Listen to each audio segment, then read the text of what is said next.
Okay, so this should be posting on day 6. Doing these back to back because I am and I can. Part of healing is doing what works for you. I know I sound like a total stupid Hallmark card, but it is what it is. So, yeah, yesterday I ended with we have ALS diagnosis, which really totally blew me out of the water. And unfortunately, I think the guy at the U was horrified because he thought he was there confirming a second opinion, not realizing that he was just telling us for the first time. Now, in retrospect, I think Rich had been diagnosed, but he didn't want to tell me, and he wanted someone else to tell me. Love him, but I think maybe he kind of wanted someone with a couple initials behind their name to do it. Maybe I'm wrong. I don't know. It doesn't matter. Whatever it was. You know, in movies, how they say, my stomach dropped, or the floor fell out from underneath me, or everything was tunnel vision. It was totally all those things. I had just been told that this amazing human being who I had known since 1986, and with whom we had rekindled everything after our youngest went away to college in 18. God, we had date nights like you wouldn't believe. God, our date nights were amazing. We had a whole system. Remind me to tell you about those sometime. Anyway, I had just found out that I was going to lose him. And one of us, I can't remember now who it was, said, what's the prognosis? And the doctor said 2 to 5 years. And I remember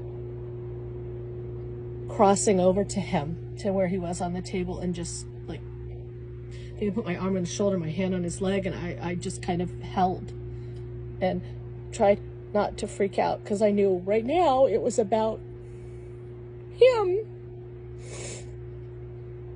Not me. Not him. It was about us. So anyway, after that, he said, I got to get a second opinion. Doctor's like, totally, I would get a second opinion. I mean, Rich asked the guy, if it were you, what would you do? He said, I'd quit my job and I'd spend every minute I could with my kids. And you could see Rich thought about that. And of course, our kids aren't little.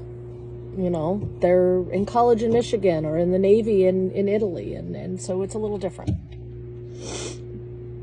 But I knew that we needed to tell them in person, and Rich didn't want to tell anyone for a while. So here's the rub. I had to be kind of a bitch. And I don't regret it, and I regret it at the same time, but I pushed him to tell them. He didn't want to tell anyone until after the Mayo appointment, November 9th. And I said, no, we need to tell the children in person. And another fun fact, my father had died after a 10-year struggle with Alzheimer's in June, and it's now October, and the following week we were going to bury him, and my kids were flying in for that, and I knew we were going to be able to be with the kids, and that we weren't going to be with them again until Christmas, when we were all going to Italy to spend it with Carter. He wanted to wait till Christmas. I said, not, because I want that trip to be about making memories, not about coping with your diagnosis. So we have my dad's funeral, and the whole time we're in the church, Rich and I are the only ones that know he is dying. And the whole time we were both aware that the next day I am telling our children, and that whole day, all I could think of is, it's the last day their world is normal. It's the last day their world is normal. It's the last day their world is normal. And so the next day I took them out, and I said, we need to go for a walk. And on the banks of the James River, I told them that their father was dying. And that sucked. Frankie looked at me and said, he won't walk me down the aisle. And Carter reached out and grabbed us both, you know, and he kind of grew up right then and there and held us tight. And then I told them they couldn't tell anyone until your dad was ready, until their dad was ready. They could tell their roommates, their boyfriend, girlfriend, whatever, but nothing else. So then we had to wait till November 9th.